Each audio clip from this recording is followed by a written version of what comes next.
Entonces, el día de hoy vamos a hablar acerca de la máquina de Atwood, ¿sí? Es una máquina diseñada para demostrar ciertos principios de dinámica, ¿está bien?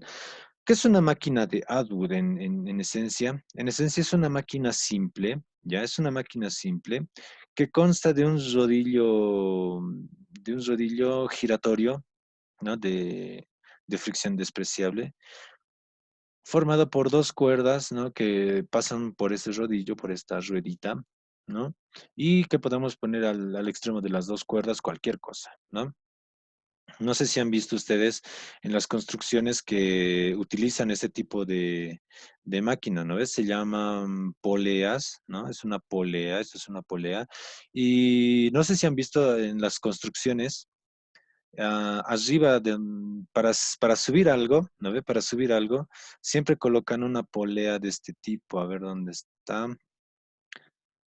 Colocan una polea más o menos como esta. Una polea como esta. A ver, ahí está. Como estas poleas, ¿no ve? Donde aquí tienen un ganchito y aquí está una ruedita y pueden colocarlo de un lado, ¿no ve? Una soga y al otro lado, qué sé yo, pueden colocarlo arena o ladrillos y de este lado está alguien jalando, ¿no? Esa es una máquina de Atwood, es una polea, ya es una polea que sirve para realizar trabajos de una manera más sencilla. Pero físicamente, ¿qué podemos ver en una máquina de Atwood? Primero, tenemos que considerar dos cosas. Primero, que la masa del disco giratorio es despreciable, es decir, que este disco obviamente va a tener una masa, pero lo vamos a despreciar, es decir, no vamos a tomarlo en cuenta. Ya eso quiere decir de masa despreciable. O como está aquí en la diapositiva, la masa del disco es cero. ¿Sí? No va a contribuir al movimiento, eh, no va a contribuir en nada, no va a afectar en nada, ¿no? Y lo segundo, que la masa de la cuerda también va a ser despreciable, ¿no?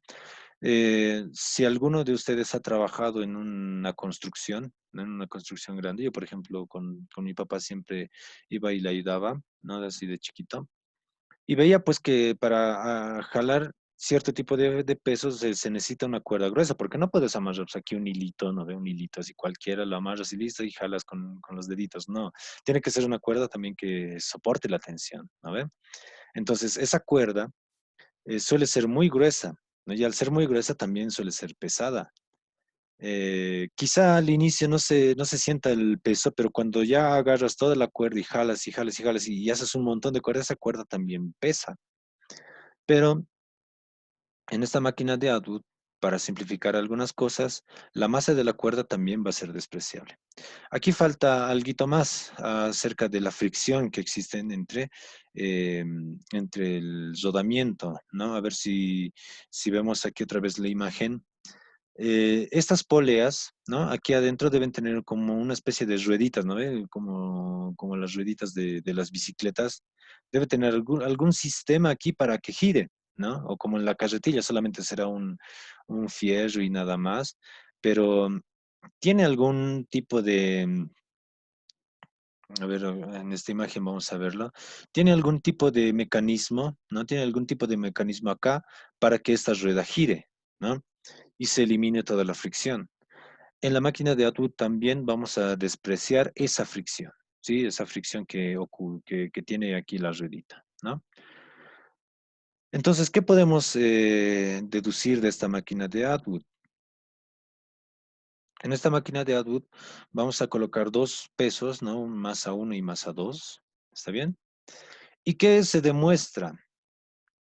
Se demuestra lo siguiente. Número uno, que si la masa 1 viene a ser igual que la masa 2, entonces el sistema se mantiene en reposo, ¿no? Y eso es natural, ¿no? Como una balanza, ¿no? Como una balanza.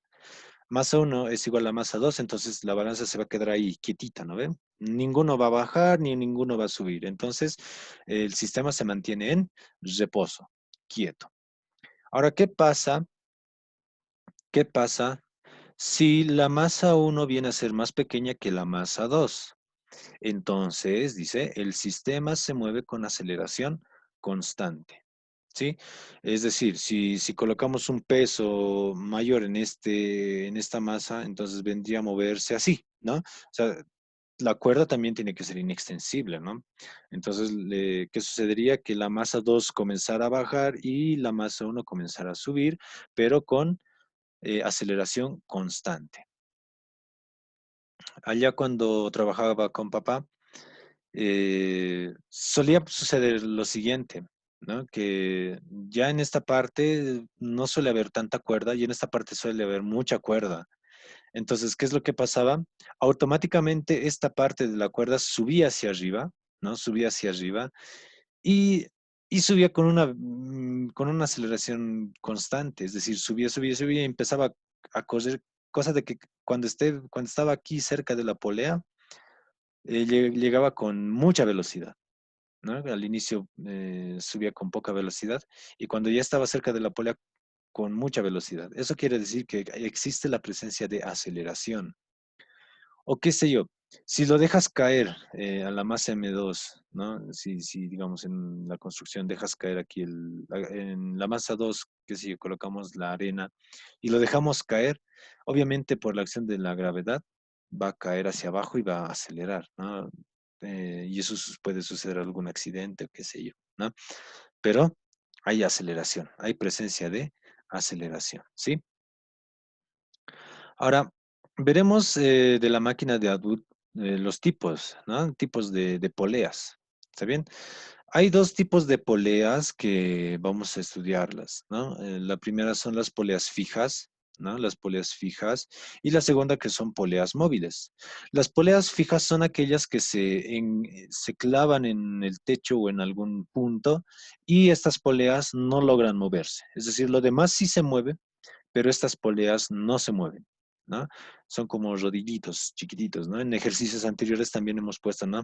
En una esquinita hemos puesto una polea, pero esa polea no se movía, o sea, no influía mucho en el movimiento, ¿no? Solamente transmitía el movimiento de la cuerda y nada más. Pero, ¿cuál es la diferencia entre las poleas móviles y las poleas fijas? Fíjense, las poleas móviles eh, son aquellas poleas que sí pueden llegar a moverse, ¿no? No sé si han visto en algunas pequeñas máquinas donde las poleas sí se mueven. A ver, acá si jalamos este bloque de color plomo, ¿no? Si jalamos este bloque de color plomo, obviamente esta polea se va a mover, ¿no? Esta polea, este redondito, se va a mover.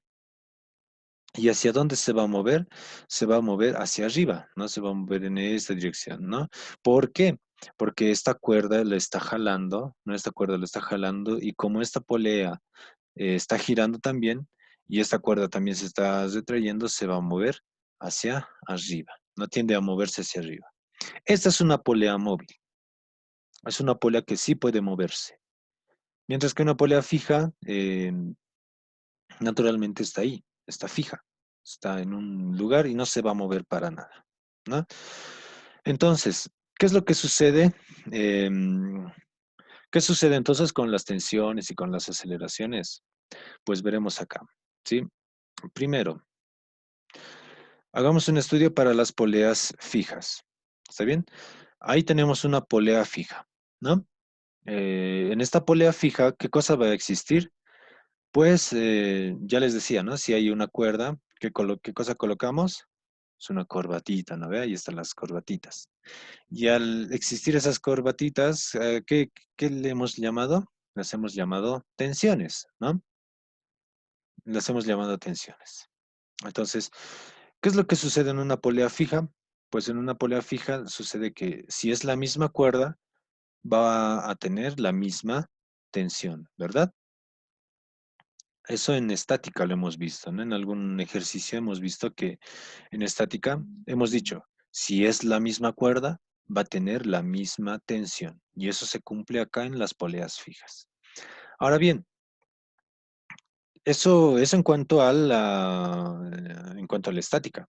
Pero ¿qué pasa cuando este objeto se mueve? Cuando alguno viene a ser más pesado, ¿no? Si el bloque plomo, digamos, es más pesado, y qué sé yo, y este es cemento y este es madera, digamos. Obviamente el cemento va a ser más pesado, ¿no? Entonces el cemento va a jalar hacia este lado, ¿no? Hacia abajo y se va a mover con una aceleración. Y eso lo hemos visto gracias a la segunda ley de Newton, ¿no? Se va a mover hacia abajo con una aceleración. ¿Qué es lo que va a pasar de este otro lado de la polea? De este otro lado de la polea, pues no se va a mover hacia abajo, sino porque la cuerda es inextensible y porque la cuerda está transmitiendo el movimiento, este lado se va a mover hacia arriba, ¿no? Naturalmente. Si este se mueve hacia abajo, esto se mueve hacia arriba. Recuérdense, cuando jalabas, bueno, cuando yo jalaba así de chiquito ayudándole a papá, tenía que jalar hacia abajo para que el otro lado suba, ¿no? Entonces, las aceleraciones de este lado de la polea viene a ser hacia abajo y de este lado de la polea viene a ser hacia arriba. Pero en dinámica, las aceleraciones vienen a ser también las mismas. Es decir, en dinámica decimos la misma cuerda, misma tensión. Eso heredado de estática. Pero, ¿qué pasa? Misma cuerda también tiene la misma aceleración. ¿Sí? Esto porque la cuerda no se estira, porque la cuerda no se contrae, ¿no? Sino que es inextensible. Entonces va a tener la misma aceleración. ¿Sí? Ahora veremos qué sucede con las poleas móviles. Con las poleas móviles, la única diferencia con las poleas fijas, pues, es que se están moviendo. Por lo tanto, en estática, ¿no? En estática, vamos a hacer una sumatoria de tensiones y eso se va a hablar con las tensiones en sí, ¿ya? Ahorita vamos a ver esto de las tensiones. Las tensiones sí se van a mantener, pero ¿qué va a pasar con las aceleraciones? Ahí quiero que me presten mucha, mucha atención, ¿sí? Bien, ahí están mi sistema de una polea fija con una polea móvil, ¿sí? Y vamos a poner un énfasis acá en la polea móvil. Em, bien, aquí vemos una cuerda, ¿no? Una cuerda que está pasando desde este punto, pasa por la polea móvil, pasa por la polea fija y termina acá en este bloque color plomo, ¿no? Entonces colocamos las corbatitas, ¿no? Y como es la misma cuerda, ¿cuál era el principio? La misma cuerda, la misma tensión. Vamos a llamar entonces a todas estas tensiones, tensión 1, ¿sí? Tensión 1. Esta cuerda, tensión 1. A esta cuerda también tensión 1. Y a esta otra cuerda también tensión 1. ¿Por qué? Porque es la misma cuerda y va a sufrir la misma tensión. Aquí vemos otra cuerda, ¿no? Vemos otra cuerda, entonces acá tenemos que dibujar otra corbatita. Ya estoy colocándolo de otro color y le vamos a llamar otra tensión, ¿no? Tensión 2, ¿sí? Esto porque es otra cuerda, ¿no? Además, estoy colocando una corbatita de otro color y le estoy colocando un nombre enumerado, ¿no? Tensión 1 y esta tensión 2. Si hacemos un diagrama de cuerpo libre acá solamente para esta polea, solamente para la polea móvil, ya de la polea fija no cumple, ¿no? Misma cuerda, misma tensión 1, ¿no? Misma cuerda, misma tensión 1 acá. Pero ¿qué pasa con esto de la polea móvil? Si hacemos un diagrama de cuerpo libre de la polea móvil, presten atención, vemos que a la polea móvil le está jalando hacia arriba, ¿no? Por esta corbatita, ¿no? Esta chiquitita, a ver, voy a eliminar esto. Por esta, ¿no? Vemos que está jalando hacia arriba la tensión 1, por ese lado. Por este lado, también una tensión 1 que está jalando hacia arriba. Y por este lado, está jalando una tensión 2, pero hacia abajo. Si hacemos una sumatoria de fuerzas estáticamente, si hacemos una sumatoria de fuerzas y consideramos hacia arriba positivos y hacia abajo negativos, vamos a obtener esto. Que la tensión 1, jalando hacia arriba, aquí hay otra tensión 1, también jalando hacia arriba, y vemos tensión 2 jalando hacia abajo, ¿no? Tensión 1 más tensión 1 menos tensión 2. Y matemáticamente sumamos, ¿no? Algebraicamente. Tensión 1 más tensión 1, 2 veces tensión 1, ¿no? Y esta tensión 2 que está negativo lo mandamos al otro lado y tenemos esta relación de tensiones. En las poleas móviles necesariamente tenemos que obtener una relación de tensiones, ¿sí? Esta relación de tensiones es importante al momento de resolver ejercicios, ¿ya? En dinámica, ¿sí? Esta relación de tensiones, ¿ya? Por lo tanto, del diagrama de cuerpo libre de esta polea, y además recuérdense, ¿no? Que al inicio hemos dicho, la masa del disco es despreciable, por eso no estamos considerando el peso de este disco, ¿ya? Solamente las tensiones que existen allí, ¿sí? Entonces, tensión uno arriba, tensión uno arriba, positivos. Tensión 2 hacia abajo, negativo. Haciendo, despejando, ¿no? La tensión 2 lo mandamos al otro lado, sumamos tensión uno más tensión uno, dos veces tensión uno y tenemos una relación de tensiones, ¿sí? Eh, eso en cuanto a las tensiones, ¿ya? Eso en cuanto a las tensiones. Y en estática también se toma en cuenta esta relación de tensiones. ¿Qué significa esto? Pues que si nosotros jalamos acá con una fuerza, a esta polea se le va a multiplicar, se va a duplicar esa fuerza, porque si aquí jalamos con, qué sé yo, con 5 newton, hacia arriba vamos a jalar 5 newton, de este lado también 5 newton, y a la polea 2, ¿con cuánto se va a jalar? Con 10 newton. Ah, esto quiere decir que las poleas móviles multiplican la fuerza, ¿sí? Ya de eso se puede hablar de un sistema de aparejos, se llama así, ¿ya? Y eso ya son máquinas diseñadas para multiplicar, para mover algo con menor, ¿cómo se dice? Con el menor esfuerzo, ¿sí? Con menor esfuerzo. Bueno, eso sucede con las tensiones. Ahora veremos qué pasa con las aceleraciones, ¿no? ¿Qué pasa con las aceleraciones? Mm, Fíjense, ya olvidándonos de las tensiones, a ver, voy a borrar todas las tensiones, ya hemos hecho su análisis y ahí está el análisis de las tensiones. Haciendo un análisis para las aceleraciones. Si agarramos al bloquecito de color plomo y lo jalamos hacia abajo, ¿no? Y lo jalamos hacia abajo, naturalmente va a jalar toda esta cuerda, ¿no? Y además esta cuerda está fijada ahí, ¿no? Está fija ahí, porque si lo soltamos todo se nos va a desbaratar, ¿no? Si agarramos este bloquecito plomo y lo jalamos hacia abajo, pues se va a mover con una aceleración, ¿no? Y esa aceleración la vamos a llamar aceleración 1. ¿Está bien? La vamos a llamar aceleración 1.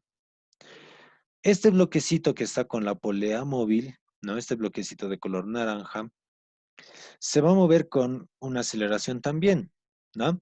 Pero como no está en la misma cuerda y además esto está girando y está transmitiendo ese movimiento y va a subir también hacia arriba naturalmente, ¿no? Va a subir hacia arriba, pero no va a ser la misma aceleración.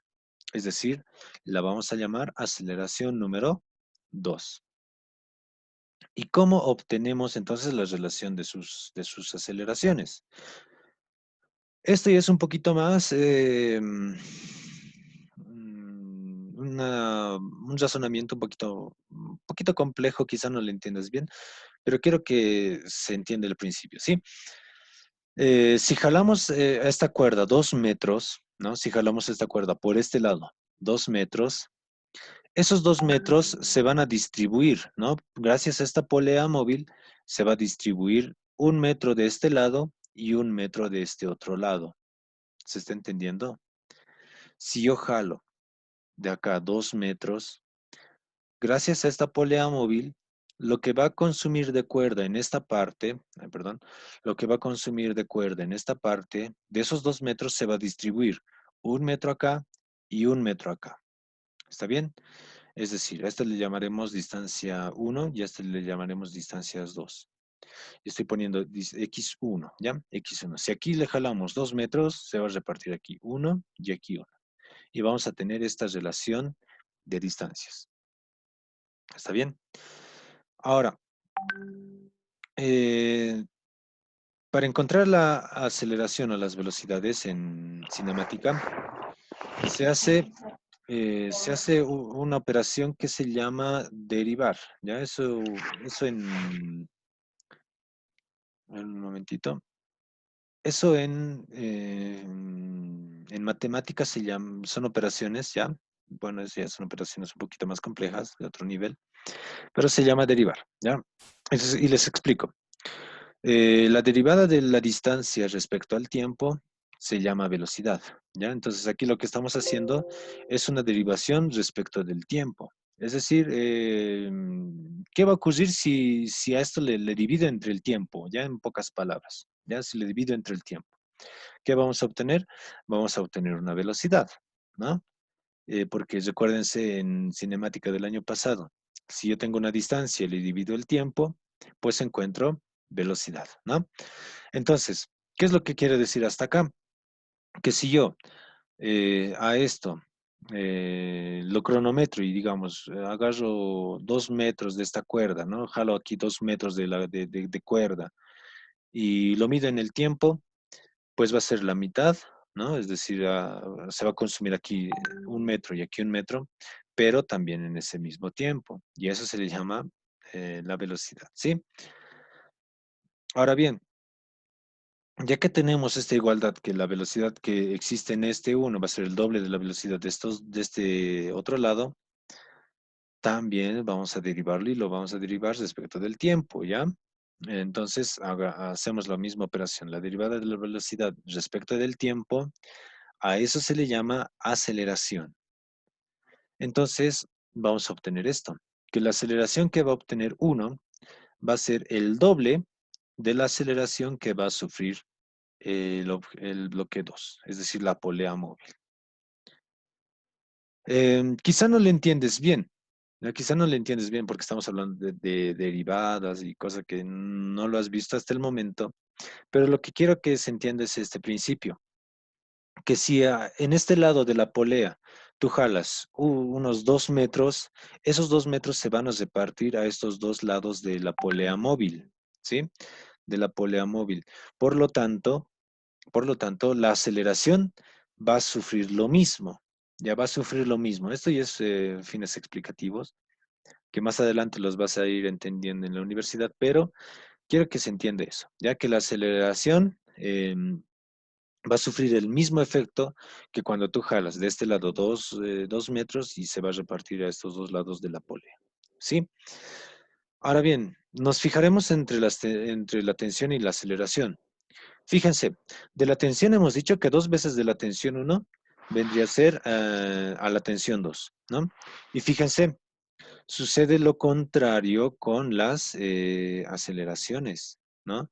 Que la aceleración uno viene a ser igual a 2 veces la aceleración 2. Fíjense, sucede casi lo contrario, ¿no? Lo único que estamos haciendo acá, si lo ponemos en términos de aceleraciones, si a la tensión uno se le multiplica un 2 a la aceleración uno, la multiplicación por 2 tendría que ser al otro lado. Y en contrario a la tensión 2. No sé si se está entendiendo eso. Es básicamente casi, tiene la misma forma, solo que estamos cambiando al- a la expresión, ¿no? A ver, fíjense. Si yo tengo así 2 veces tensión uno, a ver, lo vamos a copiar acá, ¿sí? Si yo tengo 2 veces tensión uno, entonces, como es tensión uno, lo vamos a cambiar por aceleración 2. Fíjense, le pongo aceleración 2. Y a este lado teníamos tensión 2, yo le llamo aceleración 1. Y fíjense, hemos encontrado lo mismo, ¿no ve? Aceleración 1 igual 2 veces aceleración 2. Aceleración 1, 2 veces aceleración 2. Entonces sucede a lo inverso con el otro término. No sé si se está entendiendo esa parte. Es como un life hack, ¿ya? Es como un life hack. A ver,